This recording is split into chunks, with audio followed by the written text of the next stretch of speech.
예, 하나님의 말씀은 베드로전서 1장입니다. 베드로전서 1장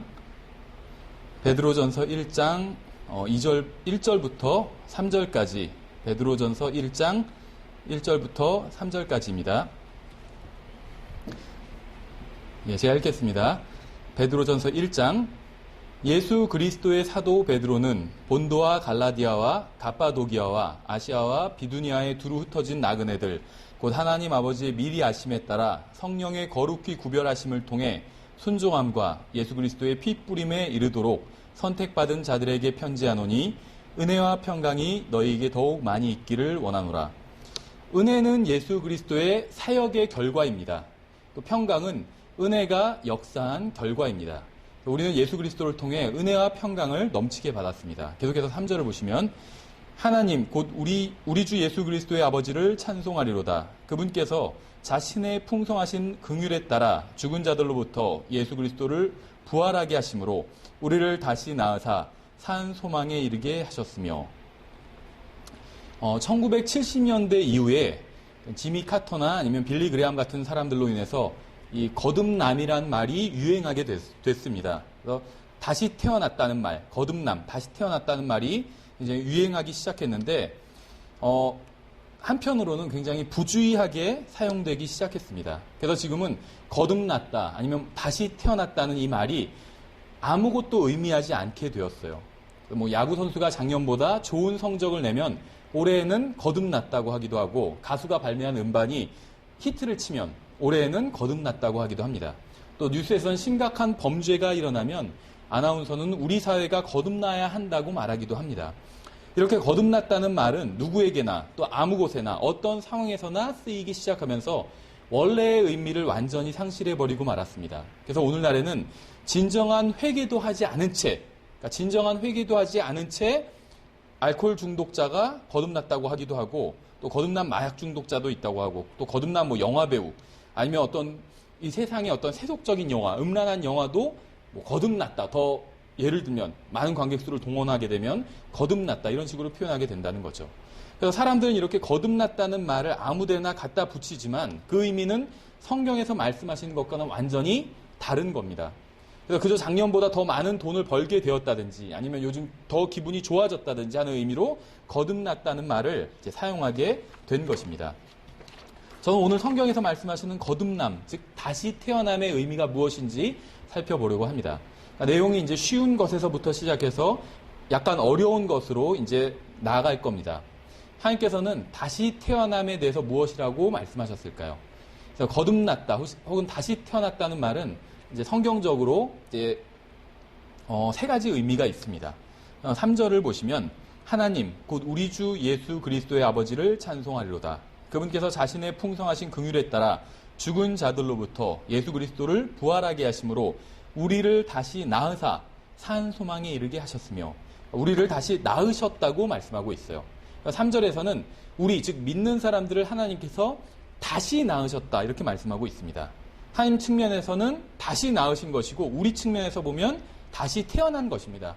그런데 본문을 보면 이 다시 태어남은 예수 그리스도의 죽음 그리고 부활과 관련이 있는 것을 볼 수 있습니다. 하지만 불행하게도 자신이 거듭났다고 하면서도 예수 그리스도께서 왜 죽으셨는지 또 왜 부활하셨는지 전혀 모르는 사람들이 있다는 거예요. 그리스도를 영접했다고 하지만 그저 그분이 좋은 분이라고 생각하거나 그분처럼 살고 싶다는 것을 의미하면서 거듭났다는 말을 하기도 한다는 거죠. 주님을 느끼고 있다고 말하는 사람도 있어요. 교회 다니고 나서 생활이 나아졌다, 또 기분이 좋아졌다고 하는 사람도 있습니다. 그러면서 자기가 거듭났다고 생각한다는 것이죠.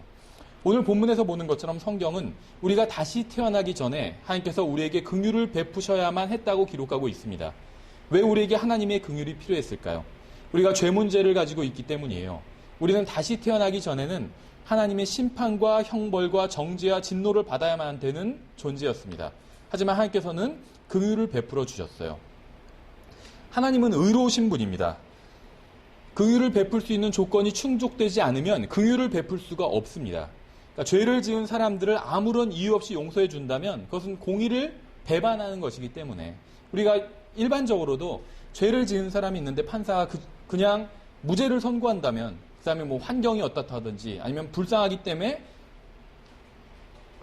무죄를 선고해 버린다면 그 판사를 의로운 판사라고 하지 않는다는 거죠. 오히려 불의한 판사라고 한다는 겁니다. 긍휼의 조건은 갈보리 동산에서 완전히 충족되었습니다. 주 예수 그리스도께서 그곳에서 십자가 위에 매달리셨어요. 그리고 우리를 위해 피를 흘려주셨습니다. 억지로 하신 것이 아니라, 할 수 없이 하신 것이 아니라 자발적으로 자원해서 우리를 위해서 피를 흘리고 죽어주신 겁니다. 그래서 하나님께서는 이제 긍휼을 베풀어 주셔서 우리가 다시 태어날 수 있게 해주신 겁니다. 그러니까 우리가 다시 태어날 수 있게 된 것은 예수님께서 십자가에 달려 죽으셨기 때문이라는 것이죠.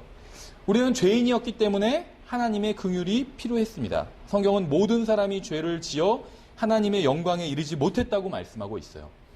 의를 행하고 죄를 짓지 않는 사람은 이 세상에 아무도 없다고 말씀하고 있습니다.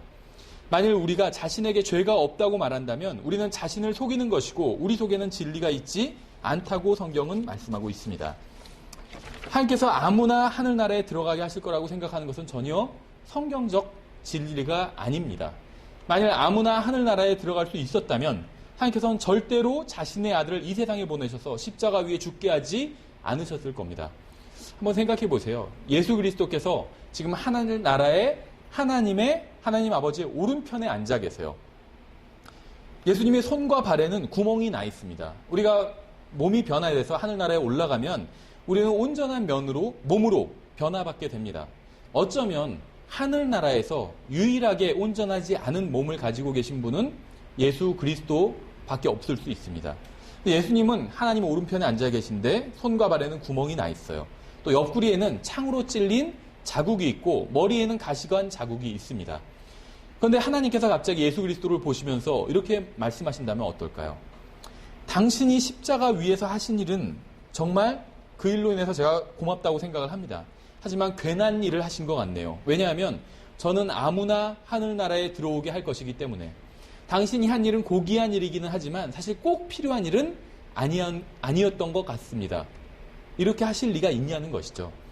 하나님께서 왜 자신의 아들을 세상에 보내셔서 십자가 위에서 죽게 하신지 아세요? 누군가 인간의 죄값을 반드시 치러야 하기 때문입니다. 그런데 모든 사람이 죄를 지었기 때문에 아무도 죄값을 치를 수 있는 자격이 없기 때문에 그래서 예수 그리스도를 세상에 보내셔서 여러분과 저의 죄값을 치르게 하신 겁니다. 그래서 저와 여러분은 구원받을 수 있었고 다시 태어날 수 있었고 하나님께 영광과 기쁨을 드리는 삶을 살 수 있게 된 것입니다. 하나님께서는 죄인인 여러분과 저에게 긍휼을 베풀기 위해 예수 그리스도를 세상에 보내서 십자가 위에서 여러분과 저의 죄값을 대신 치르게 하신 겁니다. 성경은 우리가 다시 태어난 것이 예수 그리스도의 부활 때문이라고 말씀하고 있어요. 만일 예수님께서 우리의 죄값을 치르기 위해 십자가 위에서 피를 흘리고 죽으셨다 해도 무덤에서 나오지 못했다면, 다시 살아나지 못했다면 우리는 다시 태어날 수 없었다는 겁니다. 왜냐하면 만일 예수님께서 부활하지 못했다면 그것은 우리도 그분도 우리와 똑같은 죄인이라는 사실을 입증하는 것이기 때문에 죄인은 죄인을 구원할 수 없어요. 죄로 죄를 씻을 수 없습니다. 썩을 씨는 새로운 출생을 줄 수 없습니다. 만일 예수 그리스도께서 죽으신 뒤에 계속 무덤에 머물러 계셨다면 영원한 생명을 나눠주실 능력이 전혀 없고 또 죽음을 이길 힘도 전혀 없고 죄를 이길 권능도 전혀 없다는 사실을 스스로 입증하는 것이라는 것이죠. 예수 그리스도께서는 죽은 자들로부터 다시 살아나셨어요. 이것은 그분이 우리와 똑같은 죄인이 아니었다는 것을 예수 그리스도의 부활이 입증하는 겁니다. 이것은 그분의 죽음이 평범한 사람의 죽음과는 완전히 달랐다는 것을 입증하는 겁니다. 이것은 그분이 전능하신 하나님이었다는 사실을 입증하는 거예요. 예수님의 부활은 그분이 인간의 몸을 입고 오신 하나님이시고 자신의 생명을 우리를 위해 희생물로 삼으시고 우리의 죄 문제를 완전히 해결하셨다는 것을 입증합니다. 예수 그리스도께서는 죽음을 이기시고 다시 살아나셨어요. 그리고 지금도 영원토록 살아계십니다. 죄인들을 위해 죽으시고 죽은 자들로부터 살아나신 바로 그 예수 그리스도께서 새로운 출생을 주시는 거예요. 예수님께서 선한 선생님이긴 하시지만 선한 선생님으로서 새로운 출생을 주시는 것은 아닙니다. 기적을 행하셨지만 기적을 행하는 분으로 새로운 출생을 주시는 것은 아니에요. 목수셨지만 목수로서 새로운 출생을 주시는 것도 아닙니다. 구에 놓인 아기셨지만 구에 놓인 아기로서 새로운 출생을 주시는 것도 아닙니다. 성경은 복음이란 성경 기록대로 그리스도께서 우리의 죄로 인해 죽으시고 묻히시고 셋째 날에 다시 살아나신 것, 이것이 복음이라고 말씀하고 있어요. 성경은 입으로 주 예수님을 시인하고 하나님께서 그분을 죽은 자들로부터 살리신 것을 마음속으로 믿으면 구원을 받는다고 말씀하고 있습니다. 십자가에 못 박히시고 묻히셨다가 부활하신 예수 그리스도께서 새로운 출생을 주시는 거예요. 다른 예수님이나 다른 하나님이나 다른 종교가 새로운 출생을 주는 게 아닙니다. 여러분을 거듭나게 하는 것은 오직 십자가 위에서 죽으셨다가 부활하신 예수 그리스도밖에 없습니다. 많은 사람들이 거듭남이 무엇인지도 모른 채 거듭남에 대한 이야기를 합니다. 주님을 만났다고 하지만 거듭나는 게 무엇인지, 복음이 무엇인지도 모르고 진정한 회개도 없이 이런 말을 하는 거예요. 새로운 출생은 인생이 완전히 바뀌는 사건입니다.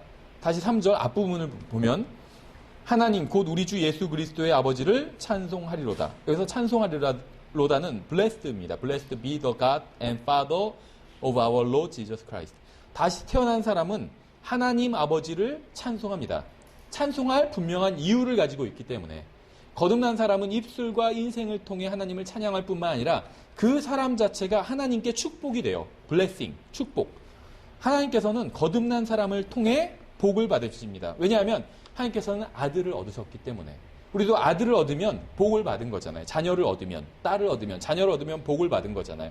하나님께서 우리가 거듭날 때, 다시 태어날 때 자녀를 얻으셨기 때문에 하나님께도 복이 된다는 것이죠. 이건 정말 놀라운 겁니다. 구원받은 것은 우리가 복을 받은 거예요. 근데 우리가 구원받을 때 우리만 복을 받은 것이 아니라 하나님 아버지께서도 복을 받으셨다는 거예요. 아들을 얻으셨기 때문에. 사람들은 교회에 모여 하나님의 놀라운 은혜에 대해서 찬송을 합니다. 하지만 현실은 아무것도 변한 게 없고 자신이 하나님께로부터 어떤 은혜를 받았는지도 몰라요. 구체적으로 모른다는 거죠. 왜냐하면 다시 태어나지 않았기 때문에. 그래서 아무것도 변한 게 없는 겁니다. 가치관도 변하지 않았고 마음도 변하지 않았고 생활도 변하지 않은 거예요. 거듭나지 않았기 때문에. 머리로는 복음이 무엇인지 아는 것 같은데 단 한 번도 예수 그리스도를 개인적인 구원자로 받아들인 적이 없고 그분과 개인적인 관계를 맺은 적이 없기 때문에. 성경은 하나님께서 우리를 다시 낳아주셨다고 말씀하고 있어요. 다시 낳아주셨다는 것은 두 번째로 낳아주셨다는 것을 의미합니다. 한 번 낳아주시고 다시 낳아주셨다는 것이에요. 그래서 다시라는 표현을 쓰고 있는 거예요. 전능하신 하나님께서는 우리의 두 번의 출생에 모두 관여하셨다는 겁니다. 둘째 출생, 거듭남뿐만이 아니라 첫째 출생도 관여하셨다는 거예요. 이것과 관련해서 몇 구절을 찾아보도록 하겠습니다. 먼저 시편 100편과 139편과 마태복음 19장을 보겠습니다. 먼저 시편 100편을 보시면 시편 100편에 제가 읽어보겠습니다. 이렇게 되어 있어요. 모든 땅들아 너희는 주께 즐거이 소리칠지어다. 즐거움으로 주를 섬기고 노래하면서 그분 앞으로 갈지어다. 주 그분께서 하나님이심을 너희는 알지어다. 우리를 만드신 이는 그분이시오. 우리 자신이 아니니 우리는 그분의 백성이요 그분의 초장의 양이로다. 모든 사람들은 하나님께서 만드신 작품입니다. 이 세상에 사는 모든 사람들은 인종과 민족을 분분하고 하나님의 작품이에요. 인간은 스스로 생긴 게 아니라 하나님께서 만드신 존재입니다. 하나님께서 가르치고 있는 학교에서 가르치고 있는 사람들이 가르치는 진화론은 거짓말이에요. 하나님께서는 우리를 만드셨습니다. 성경은 분명히 그렇게 증언하고 있어요. 어떤 사람들은 이제 하나님께서 우리를 만드셨다. 인간이 진화된 존재가 아니라 창조된 존재다. 이거 이제 모든 그리스도인들이 다 인정을 하죠. 그런데 이제 어떤 사람들은 어떤 얘기를 하냐면 하나님께서 사람을 만드신 건 맞는데 그건 아담과 이브를 만드셨고 그 아담과 이브의 자손인 우리들은 하나님께서 직접 만드신 것이 아니라 일종의 자동화된 시스템에서 태어나는 것이라고 주장을 합니다. 그러나 성경에 의하면 이러한 생각은 사실이 아니에요. 성경은 분명하게 우리를 만든 이는 우리 자신이 아니라고 말씀하고 있어요.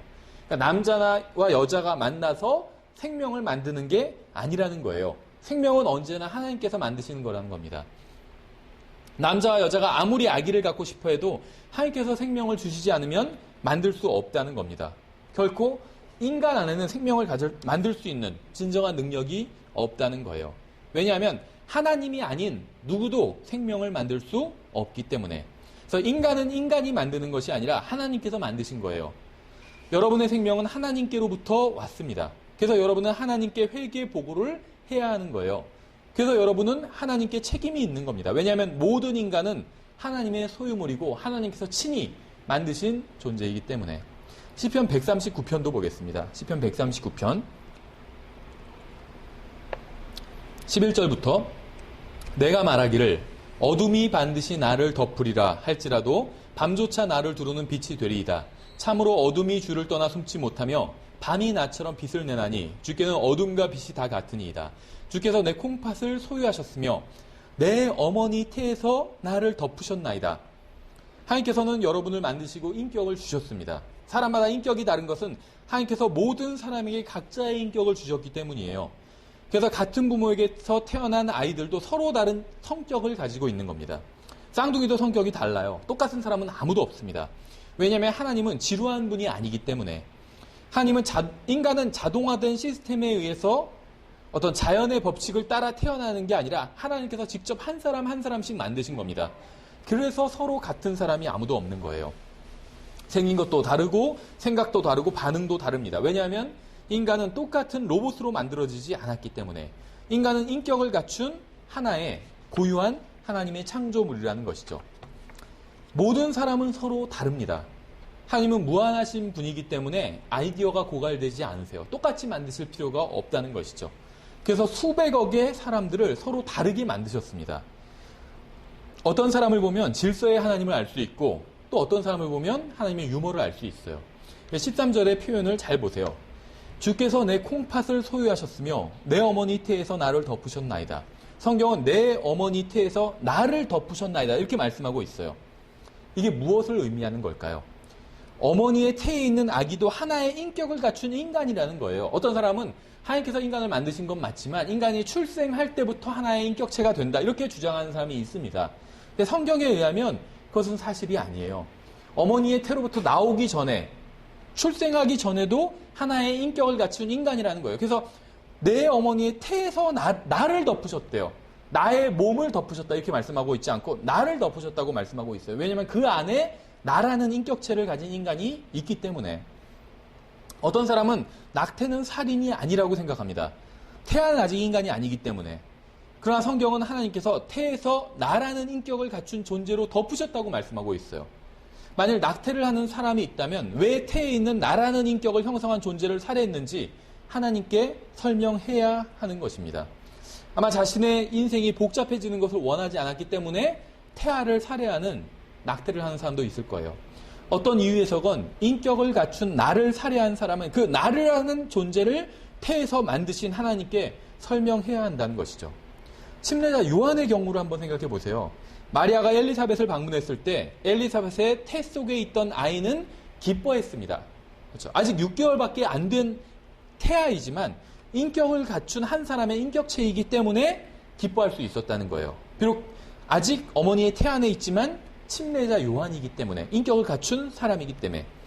아이를 낳아보신 분들은 아실 겁니다. 아이가 태어나기 전에 뱃속에 있을 때에는 하나의 인격을 가진 인격체라는 걸 뱃속에 있을 때에도 아직 먼저 태어난 아이와 다른 성격을 가진 한 사람이 뱃속에 있다는 것을 아마 아실 거예요. 성경은 리브가의 태 속에 있던 아이가 둘이 서로 싸웠다고 말씀하고 있어요. 싸운다는 것은 서로 다른 인격을 가지고 있다는 것을 의미합니다. 이처럼 성경에 의하면 태아도 인격을 가진 하나의 사람이라는 것이죠. 계속해서 14절을 보시면 내가 주를 찬양하리니 내가 두렵고도 놀랍게 만들어졌나이다. 주께서 행하시는 일들이 놀라움으로 내 혼이 그것을 매우 잘 아나이다. 내가 은밀한 가운데 만들어지고 땅의 가장 낮은 부분들에서 묘하게 꾸며졌을 때, 여기서 땅의 낮은 부분들에서 묘하게 꾸며졌을 때, 이것은 지옥에 있다는 것을 의미하는 것이 아니라 지금 어머니의 태에서 만들어지는 것을 의미하고 있어요. 나의 실체가 주께 숨겨지지 아니하였나이다. 주의 눈이 아직 불완전한 나의 실체를 보셨으며 아직 다 지체가 만들어지지 않았기 때문에 불완전하대요. 근데 그게 나라고 얘기하고 있어요. 계속해서 형성된 나의 모든 지체들이 주의 책에 기록되되 그것들 중에 아직 하나도 존재하지 않았을 때에 기록되었나이다. 모든 사람이 존재하게 된 것은 하나님께서 직접적으로 만드셨기 때문입니다. 여기서 보시면 불완전한 나의 실체라고 하고 있어요. 불완전한 나의 실체. 이거는 몸이 아직 다 만들어지지 않았음을 의미합니다. 몸이 아직 완전히 다 만들어지지 않아도 이미 나라는 존재는 있는 거예요. 몸이 아직 완전히 다 만들어지지 않아도 이미 나라는 존재가 있기 때문에 나의 실체라고 얘기하고 있다는 것이죠. 또 나의 모든 지체들이 아직 하나도 존재하지 않았을 때라고 말하고 있어요. 그러니까 팔과 다리가 온전히 생성되기 전에도 이미 나라는 존재가 있었다는 거예요. 낙태를 하러 가기 전에 반드시 시편 139편을 읽고 갈 것을 추천합니다. 누군가 태 속에 있는 것은 아직 사람이 아니라고 한다면 그 사람은 거짓말을 하고 있는 거예요. 성경은 하나님께서 계시고 그 하나님께서 모든 인간을 만드셨는데 아직 팔과 다리 같은 지체들이 형성되지 않아도 이미 인격을 갖춘 존재라고 하시는 겁니다. 어떤 사람들은 이렇게 말해요. 그래도 처녀나 어린 학생이 불필요한 임신을 하면 낙태를 해야 된다. 그렇죠. 아직 어린 학생의 장래를 위해서 낙태를 해야 된다. 이런 얘기를 합니다. 하나님의 말씀에 복종하는 법을 가르치면 돼요. 음행하지 않고 간음하지 않으면 어린 생명을 살해하는 낙태를 하지 않아도 됩니다. 항상 하나님의 말씀대로 하는 게 가장 안전한 길입니다. 어떤 사람들은 강간을 당했을 때는 어떻게 해야 하느냐고 해요. 그렇죠. 원치 않는 임신, 강간을 당했을 때 낙태를 해도 되지 않느냐는 거예요. 그렇죠. 어떤 사람이 나에게 죄를 져서 내가 강간을 당했다면 낙태를 해도 되지 않느냐 이렇게 묻는다는 거예요. 근데 저는 그런 분들에게 다시 되묻고 싶어요. 아버지의 죄로 인해 자식이 죽어야 할까요? 아버지의 죄 때문에 자식이 사형 선고를 받아야 될까요? 물론 이것은 쉽지 않은 문제예요. 저는 성경이 말씀하시는 것을 고려해서 상식적인 수준에서 말하고 있는 것입니다. 강간을 한 그 아이의 아버지는 죄를 지은 거죠. 하지만 그 아이는 죄를 짓지 않았다는 거예요. 그러니까 강간을 한 그 아버지로 인해서 아이가 낙태, 살해를 당해야 되겠냐는 것이죠. 이러한 관점에서 보면 우리나라가 얼마나 큰 하나님의 심판을 받아야 하는지 알 수 있습니다. 사람들은 성경을 과학으로 대체하고 하나님을 진화론으로 대체했기 때문에 어린 생명을 죽이면서도 아무런 죄책감을 느끼지 않게 된 것이에요. 첫 번째 출생은 하나님께서 직접 만드신 결과로 인해서 일어난 것입니다. 하나님께서는 여러분과 저를 포함한 모든 사람들을 직접 만드셨어요. 그런데 그 첫 번째 출생을 하고 나서 어떤 일이 일어나는지 아세요? 각 사람마다 그 시기는 다르지만 영적으로는 죽음을 맞이하는 어떤 일이 일어난 것입니다. 이것은 약간 좀 어려운 이야기일 수 있습니다. 각자 개인의 죄로 인해 영적 죽음을 맞이하게 되었다는 거예요. 하나님께서는 아버지의 죄로 자식을 죽이는 분이 아닙니다. 이것은 에스겔서에 분명하게 나와 있어요. 저는 첫사람인 아담으로부터 죄의 본성을 물려받았습니다. 여러분도 아담으로부터 죄의 본성을 물려받았어요. 하지만 하나님께서는 여러분이 아담으로부터 물려받은 죄의 본성으로 인해 여러분을 지옥으로 보내지는 않으실 거라는 거예요. 그러니까 사람이 지옥에 가는 이유는 아담으로부터 물려받은 그 죄의 본성 때문이 아니라는 겁니다. 하나님께서는 여러분의 어머니의 죄 때문에 여러분을 지옥으로 보내지 않으실 거예요. 여러분의 아버지의 죄 때문에 여러분을 지옥으로 보내지도 않으실 겁니다. 인간이 지옥에 가는 이유는 자신의 죄 때문이에요. 모든 아기들은 본성상 죄인입니다. 아담으로부터 물려받은 죄의 본성을 가지고 태어났기 때문에. 만일 제가 말하는 것을 믿지 못하겠거든 아기들이 어떻게 행동하는지 한번 관찰해 보세요. 아기들은 이기적으로 행동을 합니다. 모든 죄는 이기적이에요. 그렇죠? 밤에 배고 고프면 아기들은 웁니다. 부모님이 피곤하다고 그래서 나중에 나 좀 더 참아야겠다 이렇게 생각하는 아기는 없어요. 깨운다는 거죠. 늦게까지 일하고 오신 아버지가 있어도 큰 소리를 내서 운다는 거예요. 자기가 배가 고프던지 자기가 불편하면. 이기적이라는 거예요. 죄의 본성을 타고났기 때문에 이기적인 겁니다. 그래서 모든 죄는 이기적이에요. 이기적이지 않은 죄는 없습니다. 이기적이면서 죄가 아닌 것도 없어요. 그래서 이기적인 기도도 죄라는 거예요. 아기들은 죄의 본성을 가지고 태어났기 때문에 본능적으로 이기적인 행동을 하는 겁니다. 죄는 죽음을 초래했어요. 죄로 인해서 죽음이 왔습니다. 로마서 7장을 보시면 굉장히 이제 중요한 본문이 나와요. 로마서 7장. 한번 쭉 읽어보면서 제가 이제 강조하는 데만 더 이제 눈여겨보시면 됩니다. 로마서 7장 5절부터 11절까지 좀 긴데 쭉 읽어보면서 이제 중요한 부분을 제가 보시라고 얘기를 드릴게요. 로마서 7장 5절부터 우리가 육신 안에 있었을 때에는 율법으로 말미암은 죄들의 활동이 우리 지체 안에서 일하여 사망에 이르는 열매를 맺게 하였으나 우리를 붙들던 것 안에서 죽었으므로 이제 우리가 율법에서 구출되었나니 이것은 우리가 영의 새로운 것 안에서 섬기고 글자의 낡은 것 안에서 섬기지 아니하게 하려 함이라. 그러면 우리가 무슨 말을 하리요? 율법이 죄냐? 결코 그럴 수 없느니라. 아니라 오히려 율법을 통하지 않고서는 내가 죄를 알지 못하였으니 율법이 너는 탐내지 말라 하지 아니하였더라면 내가 탐욕을 알지 못하였으리라. 그러나 죄가 명령을 통해 기회를 타서 내 안에서 온갖 종류의 욕정을 이루었나니 주목해서 보시면 여기서 이는 율법이 없으면 죄가 죽었기 때문이라. 율법이 없으면 하나님의 말씀이 없으면, 법이 없으면 죄가 죽었대요. 죄를 죄로 인정하지 않는다는 거예요. 죄의 본성을 가지고 태어난 건 사실이지만 죄를 죄로 인정하지 않는다는 거예요. 계속해서 전에 율법이 없었을 때는 내가 살아있었으나 살아있었대요. 명령이 오매, 그러니까 하나님의 말씀을 알게 된 거예요. 하나님의 법을 알게 된 거예요. 명령이 오매 죄가 되살아나고 죄의 본성이 살아나고 나는 죽었도다. 내가 죽게 되었대요. 그런데 우리의 몸과 혼에 대한 말씀은 아니죠. 무엇인가가 죽은 거예요.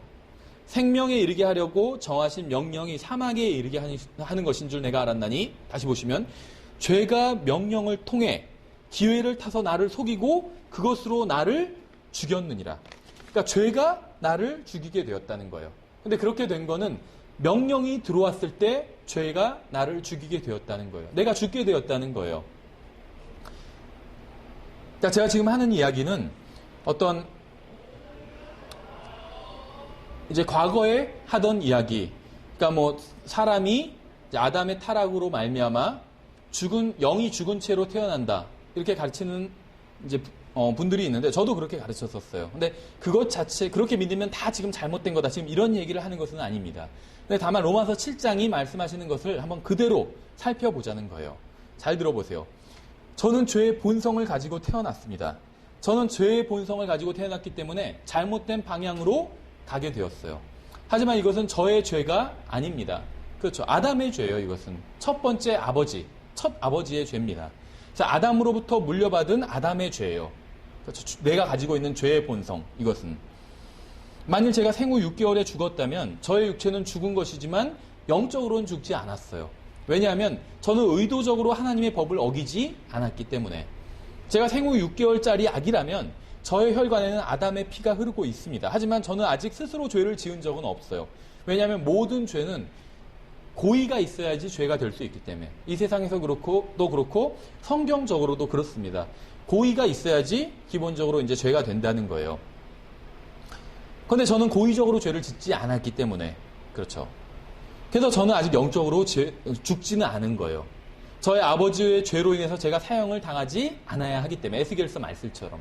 그래서 아담의 죄로 인해 영적으로 죽은 상태로 태어나게 된다. 이거는 좀 문제가 있다는 것입니다. 왜냐하면 아담의 죄로 인해 내가 영적으로 죽은 채로 태어나게 된다면 에스겔서에서 말씀하시는 건 아버지의 죄로 아들이 죽게 되지 않을 것이다. 이 말씀을 정면으로 반박하는 것이기 때문에. 하나님께서는 부모의 죄로 인해 자녀를 처벌하시는 분이 아니라는 것입니다.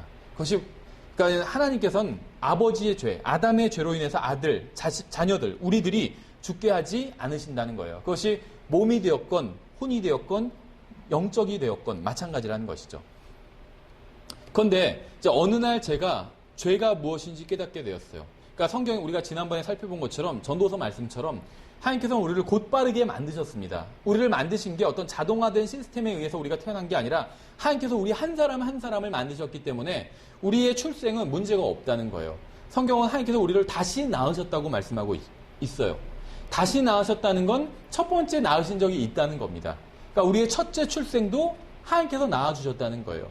그래서 우리의 첫째 출생도 문제가 없다는 겁니다.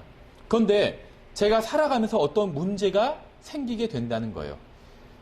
법을 알게 되고 하나님의 명령을 알게 되고 죄가 무엇인지 알게 되고 나서 죄를 짓게 된다는 것이죠. 죄가 무엇인지 알게 된 후에 죄를 지으면 그 순간 영적으로 죽게 된다는 거예요. 그러니까 영적으로 죽은 채로 태어나는 게 아니라면 이렇게 설명해야만 설명이 된다는 겁니다. 왜냐하면 우리는 성경에 의하면 구원받기 전엔 허물과 죄로 죽었던 너희를 살리셨다고 하기 때문에. 그런데 영적으로 우리가 구원받기 전에 허물과 죄 가운데 죽어 있었는데 영적으로 죽은 채로 태어나는 게 아니라면 그러면 그 어느 순간에 우리가 죽게 되는데 그것이 바로 로마서 7장에서 말씀하시는 것처럼 죄가 무엇인지 알고 나서 죄를 짓는 순간에 죽게 되는 거라는 것이죠. 이것이 바로 로마서 7장에서 말씀하시고 있는 거예요. 제가 의도적으로 죄를 짓게 되는 날 저는 바로 죽게 되는 것입니다. 여러분도 언젠가 죄가 무엇인지 알고 나서 죄를 지은 적이 있을 거예요. 어렸을 때겠지만 대부분. 바로 그날 여러분은 죽은 것이라고 성경은 말씀하고 있어요. 죄가 죽였다고 말씀하고 있으니까. 이것은 개인마다 다 다릅니다. 어떤 사람은 6살 때, 어떤 사람은 5살 때, 어떤 사람은 7살 때, 어떤 사람은 12살 때 이런 일이 일어날 수 있겠죠. 사람마다 다 달라요. 저는 여러분이 몇 살 때 여러분이 죽게 되었는지, 영적으로 죽게 되었는지 모릅니다. 하지만 여러분이 죄를 깨닫고 나서 죄를 지은 바로 그날 여러분이 죽게 된 것은 분명합니다. 그러니까 죄를 짓고 나서 그 이후엔 여러분이 영적으로 죽게 되었다는 건 분명하다는 거예요. 그러니까 여러분이 영적으로 죽게 된 건 다른 누구의 책임이 아니라 여러분에게 있다는 거예요. 그 책임이. 아담의 죄로 인해 여러분이 영적으로 죽게 된 것이 아니라 여러분의 죄로 인해 영적으로 죽게 되었다는 거예요. 왜냐하면 아버지의 죄로 인해서 자녀를 처벌하지 않는 것이 에스겔서에서 계시하신 하나님의 법칙이기 때문에. 죄가 무엇인지도 모르고 의도적으로 죄를 지은 적이 없는 아이들은 영적으로 죽은 게 아니라는 겁니다. 로마서 7장에 의하면. 따라서 어린 아이들은 죽으면 지옥에 가지나 않을지 걱정할 필요가 없다는 거예요. 자신들이 짓지도 않은 죄로 인해서 죽게 되는 것은 하나님의 법이 아니기 때문에. 죄는 법이 없는 곳에서는 역사하지 않습니다. 법이 없는 곳. 그래서 이게 우리 지금 있는 형법에서도 가장 큰 형법의 원칙 중에 하나예요. 이걸 죄형 법정주의라고 하는데, 죄에 대한 형벌은 법으로 미리 정해놓는다. 그래서 법 없는 곳엔 범죄 없고 법 없는 곳엔 처벌 없다. 근데 이것이 성경 갈라디아서와 이 로마서에서 나온 거라는 것이에요. 법이 없는 곳에서는 처벌하지 않습니다. 그러니까 죄에 대한 지각, 즉 법이 없는 상태에서는 아담으로부터 물려받은 죄의 본성 자체만으로는 사람을 죽일 수 없다는 거예요. 아무리 죄의 본성을 가지고 태어났다 하더라도 하나님의 법을 깬 적이 없는 아이들은 하나님의 법을 깬 책임을 지지 않는다는 겁니다. 이건 이 세상에서도 마찬가지예요. 이 세상의 법을 깨도 나이가 너무 어리면 그 범죄에 대한 책임을 지지 않는다는 거예요. 성경은 율법이 없으면 죄가 죽었다고 말씀하고 있습니다. 하지만 명령이 온 이후에는 죄가 되살아나고 내가 죽게 되었다고 말씀하고 있어요. 여기서 말씀하시는 내가 죽었다는 의미는 몸이나 혼이 죽었다는 게 아니에요. 그렇죠? 왜냐하면 내가 죽었지만 아직 난 살아있기 때문에 몸이 죽은 건 아니죠. 또 혼이 죽은 거는 성경에 의하면 불호수에 던져지는 겁니다. 그래서 혼이 죽은 것도 아니에요. 그래서 몸이나 혼이 아닌 무엇인가가 죽게 된 것이에요. 그런데 다시 태어나는 것이 영적으로 다시 태어나는 거기 때문에 여기서 만약에 죽었다는 것은 아마도 영적으로 죽었다고 우리가 이해할 수 있다는 것이죠. 그래서 거듭남, 즉 다시 태어남이 필요한 겁니다. 이 고린도전서 15장과 히브리서 13장을 보겠습니다. 하나님께서는 우리를 곧바른 존재로 만드셨어요. 전도서에 나오죠. 우리를 망친 것은 아담의 본성이 아닙니다. 우리를 망친 것은 우리의 죄예요. 아담의 죄로 인해 영적으로 죽게 된 것이 아니라 우리의 죄로 인해 영적으로 죽게 되었다는 거예요. 따라서 우리가 영적으로 죽게 된 책임은 다른 누구에게 있는 것이 아니라 바로 우리 자신에게 있다는 겁니다. 저의 첫 번째 출생은 문제가 없었어요. 왜냐하면 하나님께서 모든 과정을 주관하셨기 때문에. 제가 태어날 때 저를 만드신 것은 바로 하나님이었기 때문에 저의 첫 번째 출생에는 문제가 없었다는 겁니다. 제 인생을 망친 것은 아담이 아니라 바로 저 자신이라는 거예요. 그런데 하나님께서는 제가 망쳐버린 생명을 바로잡아 주기 위해서 둘째 출생의 기회를 허락해 주신 겁니다. 첫째 출생이 온전히 하나님에 의한 것인 것처럼 둘째 출생도 온전히 하나님에 의한 것입니다. 하나님께서는 제가 망쳐버린 것을 고쳐주신 거예요. 그럴 기회를 주셨다는 거예요. 하나님께서는 아담을 만드셨습니다. 아무런 문제가 없었는데 아담이 죄를 지음으로 모든 것을 망쳐버렸고 죽게 되었어요. 그러자 하나님께서 오셔서 아담의 죄를 덮어주셨습니다. 하나님께서는 인간의 죄에 대한 책임이 없어요. 하나님께는. 고린도전서 15장을 보시면 여러분 잘 아시는 구절입니다. 3절부터 4절에 복음을 정의하고 있는 구절이죠. 3절에 내가 또한 받은 것을 무엇보다 먼저 너희에게 전하였노니 그것은 곧 성경 기록대로 그리스도께서 우리의 죄들로 인하여 죽으시고 묻히셨다가 성경 기록대로 셋째 날에 다시 살아나시고 이렇게 말씀하고 있어요. 여러분 아마 이 구절을 수백 번 읽었지만 이 구절이 얼마나 이상한 구절인지 눈치채지 못했을 겁니다. 여기 보시면은 다시라는 표현에 주목해 보세요. 주님께서는 죽었다 살아나셨습니다. 전에 살아나신 적이 없다면 왜 다시라는 표현을 한 걸까요? 이 구절을 잘 보시면 다시라는 말이 없어도 말이 돼요. 그리스도께서 우리의 죄들로 인해 죽으시고 묻히셨다가 성경 기록대로 셋째 날에 살아나시고 다시라는 말을 빼도 전혀 문제가 없다는 거죠. 근데 하나님께서는 다시라는 표현을 넣으셨다는 거예요. rose again. 그냥 살아나셨다 이래도 되는데 다시 살아나셨다라는 말을 굳이 하셨다는 것이죠. 그렇다면 다시라는 말의 의미가 무엇일까요? 먼저 히브리서 13장을 보시면 비슷한 표현이 나와요. 히브리서 13장 20절에 이제 양들의 큰 목자이신 우리 주 예수님을 영존하는 언약의 피를 통해 죽은 자들로부터 이끌어내신 평강의 하나님께서, 이래도 성경은 말이 돼요. 근데 성경은 그렇게 되어 있지 않고 죽은 자들로부터 다시 이끌어내신 평강의 하나님께서 이렇게 말씀하고 있어요. 다시라는 표현을 또 쓰고 있다는 거죠. 여기서도 고린도전서 15장과 동일하게 다시, 어게인이라는 이상한 표현이 나옵니다. 다시라는 것은 두 번째라는 의미예요. 두 번째. 내가 그걸 다시 한다 하면 한 번 했고 또 다시 한 번 더 한다는 거죠. 그렇다면 하나님께서 예수님을 영존하는 언약의 피를 통해 죽은 자들로부터 이끌어내신 적이 있을까요? 과거에? 첫 번째로 그렇게 하신 것은 언제였고 두 번째 다시 하신 것이 언제일까요? 왜 성경은 이렇게 다시라는 표현을 사용하고 있을까요? 이것은 결론적으로 말씀드리면 정확히 같은 일을 하셨다는 것을 의미하는 게 아니라 비슷한 일을 하셨다는 겁니다. 그러니까 다시 살아나셨다. 이것은 전에도 살아나셨다가 또다시 살아나셨다. 이 말이 아니라는 거예요. 비슷하게 하나님께서 이 세상에 태어나게 되셨는데 다시 살아나시게 되었다. 죽었다가 살아나게 되셨다. 서로 다른 일이지만 비슷한 일이기 때문에 다시라는 표현을 사용하고 있다는 거예요. 이건 지금 제가 막 지어서 이 다시라는 말의 정의를 지어서 막 이야기하는 게 아닙니다.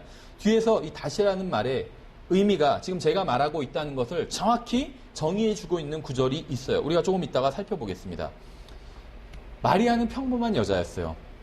그런데 전능하신 하나님께서 시편 139편에서 말씀하시는 것처럼 땅의 가장 낮은 부분으로 내려오셨을 때 성경은 그분이 마리아의 태 속으로 들어오셨다고 말씀하고 있어요. 땅의 가장 낮은 부분으로 가신 것, 이것이 죽음에서 부활하신 것만 표현하는 것이 아니라 시편 139편에 의하면 사람이 어머니의 태 속에서 조직되는 것을 또 표현하는 그런 표현이라는 것이죠. 그래서 이때 살아나셨다, 이렇게 성경은 말씀하고 있는 거예요. 그리고 십자가 위에서 돌아가시고 나서 땅의 가장 낮은 부분인 지옥으로 가셨다가 다시 살아나셨습니다. 하나님께서는 예수 그리스도를 태에서 이끌어내시고 다시 죽은 자들로부터 이끌어내신 거예요. 하나님께서는 예수님을 다시 이끌어 주셨고 예수님은 다시 살아나셨습니다. 그러니까 정확히 똑같은 일이 반복된 것이 아니라 비슷한 일이 반복됐다는 것이에요. 고린도전서 15장과 히브리서 13장에서 하나님께서 말씀하시는 것은 이렇습니다. 하나님께서는 첫 번째로 어떤 일을 하시고 나서 두 번째로 그와 비슷한, 유사한 일을 하셨다는 것이에요. 그 일을, 비슷한 일을 다시 하셨다는 것입니다. 제가 첫째 출생을 한 것은 하나님께서 하신 일의 결과입니다. 여러분이 첫째 출생을 하기 위해서 한 일은 무엇이었나요? 아무것도 없었어요. 여러분은 하나님의 은혜로 이 세상에 태어나게 된 것입니다. 여러분이 둘째 출생을 하기 위해서 한 일은 무엇일까요? 아무것도 한 게 없어요. 단순히 하나님의 선물을 받아들임으로 인해서 다시 태어나게 된 것입니다. 첫째 출생의 모든 과정을 하나님께서 주관하신 것처럼 둘째 출생의 모든 과정도 하나님께서 주관하셨다는 거예요. 다시 태어나고 싶으신가요? 어떻게 하면 다시 태어나는지 아세요? 종교적인 행위나 재물이나 선행이나 교회 출석으로는 다시 태어날 수 없습니다. 여러분을 첫 번째로 태어나게 하신 분께서 여러분 안에서 다시 일하셔야지만 다시 태어날 수 있어요. 누구라도 원하기만 한다면, 하나님의 구원의 선물을 믿음으로 받아들이기만 한다면 누구라도 다시 태어날 수 있습니다. 하나님께서 그 사람 안에서 놀라운 일을 하셔서 새로운 생명이 태어나게 하실 수 있다는 거예요. 하나님께서 하실 것이고 오직 하나님만이 하실 수 있는 일입니다. 인간은 할 수 없는 일이에요. 하나님께서 다시 낳아주실 거예요. 그게 바로 거듭남이고 다시 태어남입니다. 요한복음 3장으로 가겠습니다. 요한복음에는 예수님께서 각 장마다 영적인 교훈을 가르치고 계세요. 예수님께서 영적인 교훈을 가르치실 때마다 사람들은 그것을 육신적으로 아니면 물리적으로 이해하려고 함으로 영적인 교훈을 놓쳐버리게 됩니다. 요한복음 3장에 보시면 이제 여기서 앞에서 제가 다시라는 말이 고린도전서나 히브리서에서 나온 다시라는 말이 똑같은 일을 반복하는 것이 아니라 유사한 일을 반복할 때 다시라고 성경은 다시라는 말을 쓴다, 이렇게 말씀드렸는데 바로 그 정의를 요한복음 3장에서 해주고 있어요. 1절부터 보시면 바리새인들 중에 니고데모라 하는 사람이 있었는데 그는 유대인들의 치리자더라. 바로 그가 밤에 예수님께 나와 그분께 이르되 라삐여, 우리가 당신은 하나님으로부터 오신 선생인 줄 아나이다. 하나님께서 함께하지 아니하시면 당신이 행하시는 이 기적들을 아무도 할 수 없나이다 하매, 니고데모는 우리라고 했습니다. 우리. 니고데모만 예수님이 하나님께로부터 온 분인 줄 안 게 아니라 바리새인들이 다 예수님이 하나님께로부터 온 분인 줄 알았어요. 그래서 니고데모는 우리라고 한 거예요. 그런데 하나님께로부터 예수님이 오신 분이라는 사실을 알았지만 그걸 받아들이지 않았기 때문에 계속 어둠 가운데 거한 것이죠. 계속해서 다음 절을 보시면 예수님께서 그에게 응답하여 이르시되 진실로 진실로 내가 내게 이르노니 사람이 다시 태어나지 아니하면 하나님의 왕국을 볼 수 없느니라. 예수님은 여기서 둘째 출생을 의미하고 계신 거예요. 그런데 다시라는 표현을 사용하고 있다는 것이죠. 예수님께서는 지금 여기서 영적인 것을 이야기하고 계십니다. 그런데 니고데모는 이것을 전혀 이해하지 못하고 육신적인 물질적인 이야기를 하고 있는 거예요.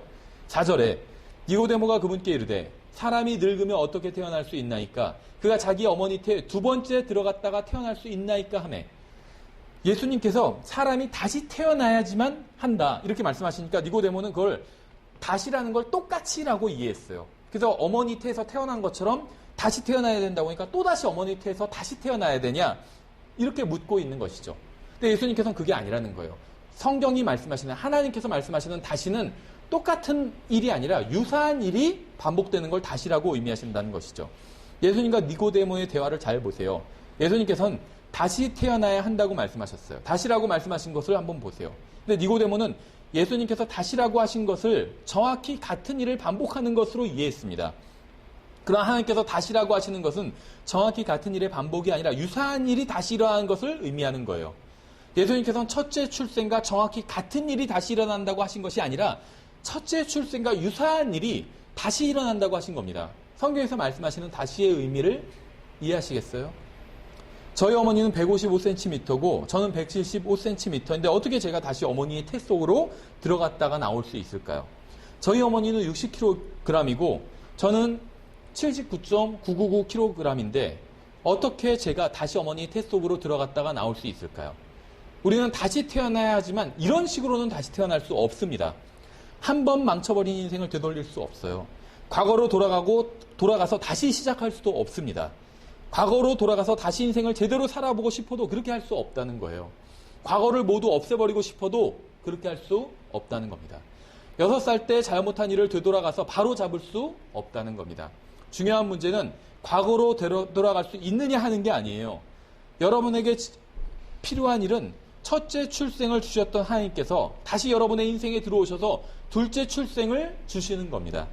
이미 지나간 인생을 되돌리는 게 아니라 새로운 생명을 가지고 새로운 인생을 사는 거예요. 계속해서 5절을 보시면 예수님께서 대답하시되 진실로 진실로 내가 내게 이르노니 사람이 물에서 나고 성령에게서 나지 아니하면 하나님의 왕국에 들어갈 수 없느니라. 육에서 난 것은 육이요 성령에게서 난 것은 영이니. 5절에서는 물에서 난 것과 성령에게서 난 것을 비교하고 있고 6절에서는 육에서 난 것과 성령에게서 난 것을 비교하고 있어요. 그러니까 같은 것을 두 번 반복한 것이죠. 같은 개념을. 물은 육신적인 출생을 의미합니다. 물에서 태어나요, 사람은. 어머니의 양수에서 나오잖아요. 그렇죠. 양수는 물이에요. 워터예요. 똑같이 영어로는. 육체적인 출생이 있고 영적인 출생이 있습니다. 계속해서 다음 절을 보시면 내가 내게 이르노니 너희가 반드시 다시 태어나야 하리라 한 것에 놀라지 말라. 육신적인 출생이 있고 영적인 출생이 있어요. 첫째 출생을 한 사람은 반드시 다시 태어나야 합니다. 영적인 출생이 거듭남이고 혼의 구원이에요. 이것은 성령 하나님께서 하시는 일입니다. 계속해서 다음 절을 보시면 바람이 마음대로 불매 내가 그것의 소리를 들어도 그것이 어디서 와서 어디로 가는지 알지 못하나니 성령에게서 난 사람도 다 이러하니라 하시니라. 오늘 이 메시지를 듣는 모든 사람들은 반드시 다시 태어나야 합니다. 그리고 이미 다시 태어난 사람은 다시 태어나지 않은 사람들에게 말해 주어야 해요. 예수님께서는 나의 죄로 인해 죽으셨습니다. 그리고 죽은 자들로부터 부활하셨어요. 성경은 누구든지 그분을 개인적인 구원자로 받아들이면 다시 태어나게 된다고 말씀하고 있어요. 저는 그분을 개인적인 구원자로 받아들였습니다. 그분이 어떻게 저를 다시 태어나게 해주셨는지는 저는 그건 이해를 못해요. 그 과정은 설명할 수 없지만 분명한 사실은 저는 다시 태어났다는 겁니다. 나뭇가지가 흔들리면 바람 때문이라는 것은 알지만 더 이상은 설명할 수가 없는 것과 같아요. 그 작용이 어떻게 일어나는지 설명할 수는 없지만 나뭇가지가 흔들리는 것을 보면 바람이 분다고 할 수가 있다는 것이죠. 전에는 눈 멀었다가 지금 본다고 말할 수 있다는 거예요. 전에는 길을 잃었다가 지금은 찾았다고 말할 수 있다는 겁니다. 전에는 물질적인 것에만 관심을 가졌지만 이제는 영적인 것에도 관심을 갖게 되었다고 말할 수 있다는 거예요. 어떻게 이런 일이 일어나는지, 제 안에서 어떤 변화가 일어나서 이런 일이 일어나는지 제가 말할 수는 없지만 분명한 것은 이런 일이 일어나게 되었다고는 그 사실 자체는 말할 수 있다는 것이죠. 제가 아는 것이라고는 이 모든 일을 하나님께서 하셨다는 겁니다. 예수님께서는 여러분은 반드시 다시 태어나야 한다고 말씀하셨어요. 여러분을 이 세상에 태어나게 하신 하나님께서 다시 여러분에게 새로운 생명을 주실 수 있으십니다. 여러분에게 육신의 생명을 주신 분께서 영적인 생명을 주실 수 있다는 거예요. 그렇다면 여러분은 이제 무엇을 해야 할까요? 하나님께서 우리 주 예수 그리스도를 통해 주시는 영원한 생명의 선물을 받아들여야만 합니다. 믿음으로 받아들여야만 해요. 예수 그리스도를 받아들이면 참된 만족을 얻을 수 있기 때문에 쇼핑이나 쇼핑센터나 카탈로그나 홈쇼핑이나 백화점에서도 얻을 수 없었던 여러분의 혼을 위한 참된 만족은 예수 그리스도 안에 있습니다. 그 참된 평안과 만족을 얻기 위해서는 반드시 다시 태어나야만 합니다. 하나님께서는 이 둘째 출생을 원하는 자들에게 공짜로 주실 거예요. 마지막으로 요한복음 1장 12절 13절을 읽겠습니다. 이렇게 되어 있어요. 그분을 받아들인 자들, 곧 그분의 이름을 믿는 자들에게는 다 하나님의 아들이 되는 권능을 그분께서 주셨으니 이들은 혈통으로나 육신의 뜻으로나 사람의 뜻으로 나지 아니하고 오직 하나님에게서 태어난 자들이니라. 인간이 할 수 없다는 거예요. 하나님께서 첫째 출생을 주신 것처럼 둘째 출생도 주실 겁니다. 다만 조건이 있어요.